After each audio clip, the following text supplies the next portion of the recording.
Okay, we're almost to the end here. We've got 2 teas to go. Himalayan Peak Darjeeling. Now, does that mean from the Himalayan peak? The deepest. I mean, it's right where the clouds touch the top of the mountains.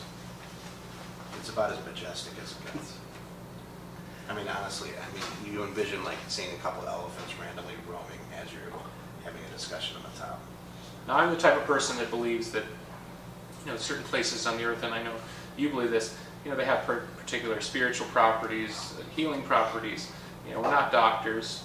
It's more of a spiritual point I'm making. But, when you go to something like that, I mean, there's a refinement to even the journey to get to this tea. Yeah. To bring it all the way here, it's pretty fantastic. How do you call somebody? Hey, by the way. It's really. I mean, we have a hard time getting gear from here to there. You know what I mean? This is a tea that would be extremely rare, even if we lived in India on the mountain. I mean, imagine, yeah. Yeah, I mean, hand rolling in itself is something you just don't see anymore. And, okay, real quick question. Sorry to interrupt you. Of course. So, okay, you're on the peak. You got the tea. Do they process it there, or is it just to get the leaves down and process somewhere else? Or? It depends on how high up on the mountain is, but they have different areas where they'll process. So, at different elevations, they'll have processing facilities to keep it, extra fresh and to preserve it, in its natural state. This is what I love about TV Adventure. It's just fantastic.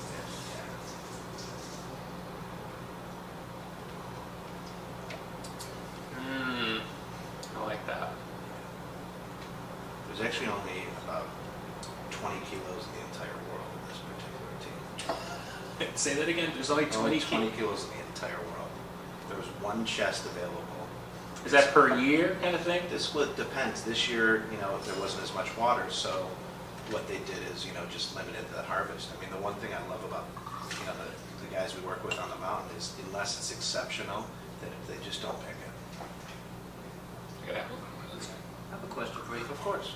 What, on an average day, how are you tracking down where these teas are coming from, and what's that process like? It's more seasonal than it is every day, but certain teas are also, you need some of the commodity things to work with, and whether it's lemongrass that's biodynamic or even, something exceptional like this, between about April and September, I'm inundated with tasting. Okay. It's just non-stop, like rapid fire. Some days you just got to fight through it and try 200 teas, and it's those tastings where you get to taste something like this and it just pops, and it's something amazing. And do you have to travel around the world to go and test some of these out, or?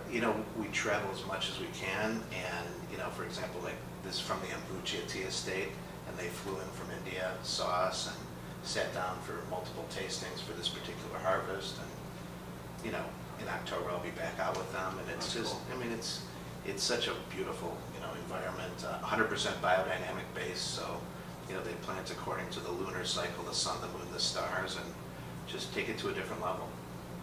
Yeah, I love Darjeeling. I'm really partial to Darjeeling teas. I don't know necessarily as much as I should, other than I'm a consumer. But this has an interesting kind of kick to it. It's a little bit different. Yeah, it's got some really nice flavor. It's got a little of that muscatel, sort of that grapey sort of a tone. Yeah. And what's amazing about this is, normally black teas are very low in antioxidants, almost have none, because they go through so much processing. But because this is a first flush and how it's picked, you get the benefits of a black tea with the amazing amount of antioxidants, and it's just the best of both worlds. Yeah, I think where you do a great job is, and I've before I knew you, I'd run into these teas, let's call them kind of gimmicky teas. I think you do a great job of walking right up to the line where something has an exoticism to it, but it doesn't go over the line where it's like somebody couldn't walk in here, have a cup of tea, just say they like Darjeeling. It's not going to send them out the door like this is the weird thing. Right. Because I really believe that at the end of the day, the teas have to appeal to everybody, and I think you're doing a fantastic job with that. This is really, really beautiful. Glad you enjoyed it. Here's to the men who brought it down the mountain. Yeah. Or women. Yeah, right, exactly. Probably women. Most likely women, yeah.